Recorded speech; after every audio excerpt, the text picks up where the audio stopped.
ഒരു വട്ടം ചിക്കൻ എങ്ങനെയൊന്ന് നിങ്ങൾ ഉണ്ടാക്കി വെക്കേ, വേറെ ലെവലൊരു സാധനമാണ് കേട്ടോ. ഇത് നല്ല അടിപൊളി കോഴിപ്പെരട്ടാണ് കേട്ടോ. ഇത് ചോറിൻ്റെയും ദോശയുടെയും പൊറോട്ടയുടെയും ഒപ്പം വേറെ ലെവലാണ് കേട്ടോ. അപ്പം നമ്മൾ വീഡിയോ ഒന്ന് ലൈക്ക് ചെയ്യുക, ചാനൽ ഒന്ന് സബ്സ്ക്രൈബ് ചെയ്യുക കേട്ടോ. എളുപ്പത്തിൽ നിങ്ങൾക്ക് വീട്ടിലുണ്ടാക്കാൻ പറ്റിയൊരു ഡിഷാണ് കേട്ടോ ഇത്. ആദ്യം തന്നെ കുറച്ച് വെളിച്ചെണ്ണ ഒഴിച്ചു കൊടുക്കാം. അതിലോട്ട് കുറച്ച് തേങ്ങാ കൊത്തിട്ട് കൊടുക്കണം കേട്ടോ.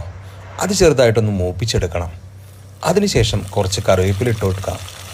അത് കരിയാണ്ടൊന്ന് ഇളക്കി കൊടുത്തതിന് ശേഷം അതിലോട്ട് ഉള്ളി ചെറുതായി അരിഞ്ഞത് ഇട്ട് കൊടുക്കാം കേട്ടോ. നമ്മൾ ഉള്ളി നീളത്തിലല്ല അരിയുന്നത്, ഇതേപോലെ ചെറുതായിട്ടാണ് കേട്ടോ അരിയുന്നത്. ഏകദേശം 4-5 ഉള്ളി നമ്മൾ എടുത്തിട്ടുണ്ടേ. അത് നല്ലപോലെ ഒന്ന് വഴറ്റിയെടുക്കാം. എന്നിട്ട് അതിലോട്ട് ആവശ്യത്തിന് ഉപ്പ് കൂടി ഇട്ട് കൊടുക്കാം. ഇനി അത് നല്ലപോലെ ഒന്ന് ഇളക്കി കൊടുത്തതിന് ശേഷം ഏകദേശം ആ ഉള്ളിയുടെ കളർ മാറി ഒരു ബ്രൗൺ കളറാകുമ്പോൾ അതിലോട്ട് ഇഞ്ചി വെളുത്തുള്ളി ചതച്ചത് ഇട്ട് കൊടുക്കുക കേട്ടോ. നല്ലപോലെ പേസ്റ്റാക്കി അടിച്ചെടുത്ത് വേണം ഇട്ട് കൊടുക്കാൻ. എന്നിട്ട് അതും ഒന്ന് വഴറ്റിയെടുക്കുക. 1 ടേബിൾ സ്പൂൺ മഞ്ഞൾപ്പൊടി, 1 ടേബിൾ സ്പൂൺ മുളക് പൊടി, 2 ടേബിൾ സ്പൂൺ കാശ്മീരി ചില്ലി, പിന്നെ കുറച്ച് മല്ലിപ്പൊടി കൂടി ഇട്ട് കൊടുക്കുക കേട്ടോ. ഒരു 2 ടേബിൾ സ്പൂൺ മല്ലിപ്പൊടി കൂടി ഇട്ട് കൊടുക്കുന്നുണ്ട്. പിന്നെ 1 ടേബിൾ സ്പൂൺ ഗരം മസാല. ഇതെല്ലാം കൂടി കൂട്ടി നല്ലപോലെ ഒന്ന് ഇളക്കി കൊടുക്കുക കേട്ടോ.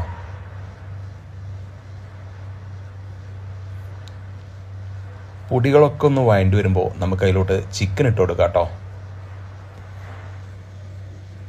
നല്ലപോലെ ഒന്ന് ഇളക്കി കൊടുക്കണം.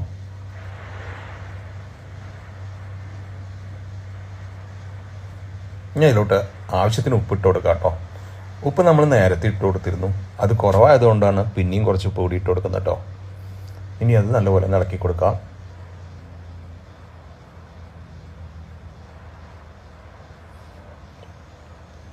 ഇത് നല്ലപോലെ ഒന്ന് മിക്സ് ചെയ്തെടുക്കണം കേട്ടോ. നമ്മൾ ആ മസാലയും ചിക്കനായിട്ടൊന്ന് മിക്സ് ആവണം. ഇനി ഒന്ന് അടച്ച് വെച്ച് വേവിക്കാം കേട്ടോ. ഏകദേശം 20 മിനിറ്റ് കുക്ക് ചെയ്ത് കഴിഞ്ഞാൽ ചിക്കൻ ഇതേ ഒരു ലെവലാവും കേട്ടോ, കുറച്ച് മസാലയൊക്കെ ആയിട്ട്. അപ്പോൾ അതുകൊണ്ട് തന്നെ നമ്മൾ വെള്ളം എക്സ്ട്രാ ഒഴിക്കേണ്ട ആവശ്യമില്ല കേട്ടോ. ഇപ്പോൾ ചിക്കനൊക്കെ നല്ലപോലെ വരണ്ട് വന്നിട്ടുണ്ട്. ഇതിൻ്റെ ഒരു സ്മെല്ല് തന്നെ അന്യായ സ്മെല്ലാണ് കേട്ടോ. ഈ സാധനം പറ്റുകയാണെങ്കിൽ നിങ്ങൾ എന്തായാലും ഒന്ന് ട്രൈ ചെയ്ത് നോക്കണം കേട്ടോ. വേറെ ലെവൽ ടേസ്റ്റാണ്.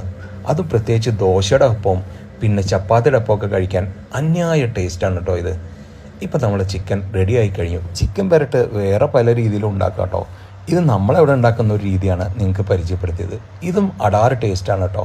ഇനി ഇത് കൂടാണ്ട് വേറെ റെസിപ്പി ഉണ്ടെങ്കിൽ നിങ്ങൾക്ക് കമൻറ്റ് ചെയ്യാം. അങ്ങനെ ഇതിൻ്റെ മുകളിലോട്ട് കുറച്ച് മല്ലിയിലയും കൂടി ഇട്ട് കൊടുത്തു കഴിഞ്ഞാൽ നമ്മുടെ കിടിലൻ ചിക്കൻ പെരട്ട് റെഡി ആയിട്ടോ.